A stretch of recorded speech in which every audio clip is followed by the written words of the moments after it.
šareno ukrašeno srce, konjić ili pisanica. Licitar je to od medenog tijesta.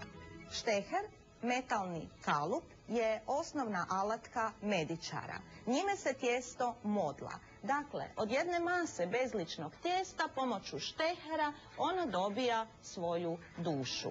U narodu svaki oblik ima značenje. Potkovica je simbol sreće. Srčekom pak mladić djevojci iskazuje simpatiju i ljubav. Baš je osobitost našeg hrvatskog licitara ovo jarko crvena podloga.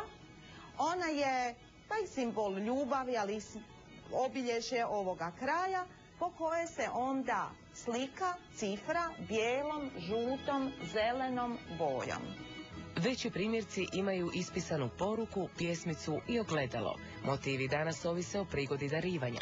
Ne tako davno licitare su naše bake izrađivale često kao desert. Ali oni su i danas obilježje proštenja, kirbaja, dakle događaja vezanih uz crkvene blagdane. Lijepo upakirani licitari izraz su pažnje i poštovanja. Ti rumeni kolačići nezaobilazan su dio tradicije već 5 stoljeća. Kao obilježje kulture i topline ljudi, danas se licitari poklanjaju i poslovnim partnerima i diplomatima.